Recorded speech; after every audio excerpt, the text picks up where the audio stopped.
Can you just tell us how it feels? You're an England captain heading to a semi-final.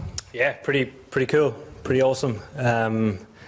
Like I said, after the India game, the way in which we played, I think, is more satisfying than the actual win. Because if you win the game, you go through to the next game or the following test, full of confidence. And I think today's a similar instance. I think the wicket did change after 25 overs, but in teams I've played with in the past, we'd have played a completely different game to 25 overs and not made the most of it.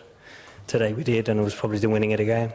Had you allowed yourself to think about what it would mean to not qualify for the semis after that Australia game? Did you worry? Well, it would have been drawn. If we lost today, it would have been drawn out for the next couple of days, so it wasn't really worth thinking about.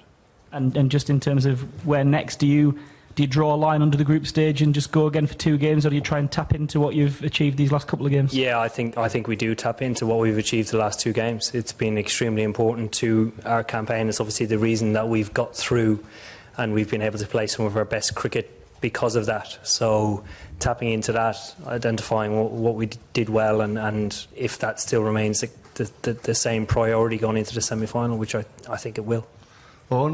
Jason Roy and Johnny Bairstow have the highest average of any ODI partnership that's had 30 innings by 15 runs, but also the highest strike rates of any ODI openers in history.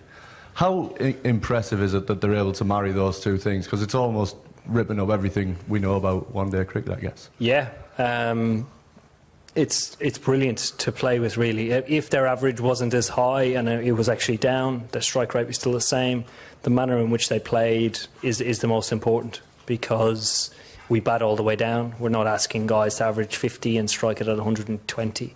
That's unrealistic. But pushing the ceiling as to what guys would normally do was part of the process in which we've gone through probably the first 2 years of the 4-year cycle. But looking at where the guys are at now, it's incredible, really, the talent that they possess and actually what they can achieve on a consistent basis. And just one last quick one. For games like these and the semi-finals, how much does that put a calmness through the dressing room when you're watching them out there, and then kind of does it just ease everybody a little bit? It's not really calm, it's more excitement. Yeah. It is. Guys are buzzing, laughing, smiling at how ridiculous some of the shots the 2 guys are playing. Good balls being hit for 4 or 6, how difficult they are to bowl at. We've got to laugh at it. Yeah. Lawrence and Chris. Owen, Jofra bowled another pretty tidy opening spell today. How much easier has that made your life as captain throughout the tournament, knowing that the opposition openers probably aren't going to get off to a flyer? Yeah, they haven't really yet. Obviously that can change, and I think having that sort of objective perspective on things is important, because you can take the 2 guys for granted and they can take their position for granted, but I don't think they are. I think TB is very good at staying on top of them, and Chris Silverwood, our bowling coach, is extremely good at that as well. As a bowling unit, we've been strong, I suppose consistently strong for some time now, but different guys have contributed at different stages. I think the last 2 games, our opening bowling has been brilliant. Owen, I guess the team's sort of big match temperament was questioned after those back-to-back defeats.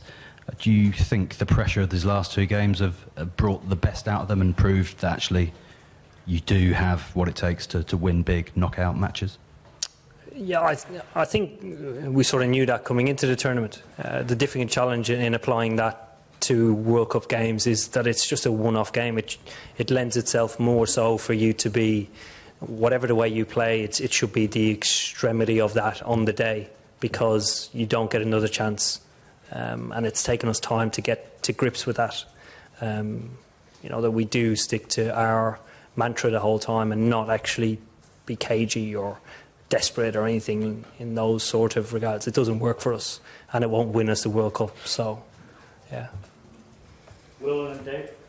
Owen, you've got a semi-final at Edgbaston now where England haven't lost in 10 matches across formats. Does that mean anything, and is this where you hope that home advantage could really kick in? Yeah, it's a place that we really like playing. If we had a choice of where we would play our group stage games, Edgbaston, the Oval, and Trent Bridge would probably be the 3 grounds where we would have played the 9 games if there was just your own World Cup. So it is comforting that we are going to one of those 3 grounds. Owen, what did you make of Woody's run out? And are they the sort of moments you need if you're going to win a World Cup? Yeah, it's a hell of a lot of luck. And to run, Kane out is a massive bonus. He's a difficult guy to get out. He's obviously been their leading run scorer and one of the leading run scorers in the tournament. So that was a lot of luck, yeah. You all seem to enjoy Johnny's celebration. Can you shed any light on what that was about? Johnny's going to have to explain that to himself. Stephen at the back and then Guy down here.